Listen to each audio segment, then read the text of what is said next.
Hello. Today's letter comes to us from Christy, who writes, Dear Brother Ron, I've noticed many Christian creationist parents do not want their children being taught evolution in school. I've also noticed that many Christian creationists aren't very knowledgeable when it comes to the theory of evolution and sometimes appear ignorant when trying to debate the subject.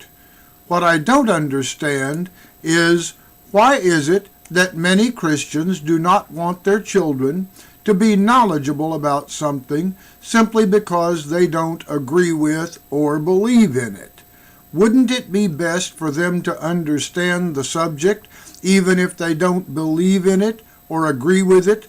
You can't possibly debate an issue if you do not understand the other side's point of view. Well, dear Christy, the debate between science and religion goes back hundreds of years.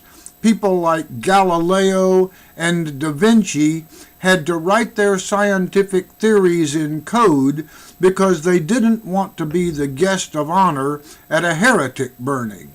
Creationists do not want their children taught evolution because evolution does not include the influence of God in the process.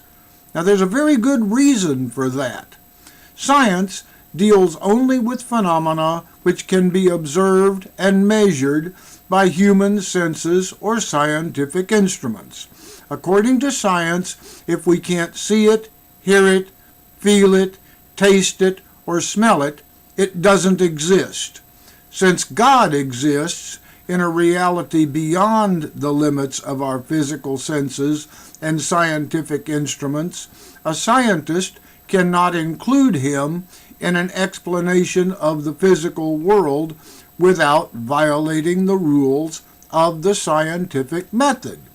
Furthermore, in order to meet the rules of the scientific method, you must be able to reproduce the results in a controlled environment or of a scientific laboratory. Now, what laboratory is big enough to contain or control God? What laboratory can create a sunset or a mountain? The problem is the limitations of science, not the limitations of God. Education courses must stick to the principle of educational validity.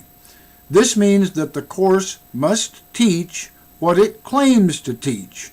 Since God exists in a reality beyond the narrow limits of science, if you try to teach God in a science class, the class becomes invalid. Should creationism be taught in the home? Certainly.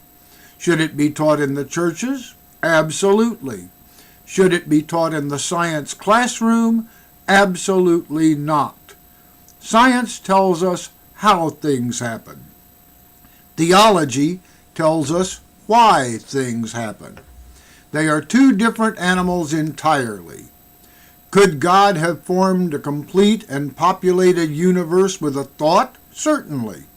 Could he have set in motion a chain of events which take billions of years? Certainly. Which method did he use? I don't know. I wasn't there at the time.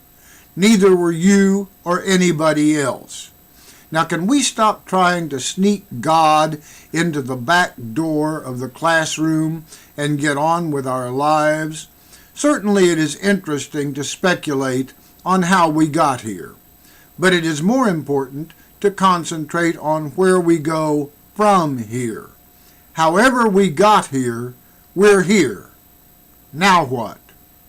Thank you for joining us.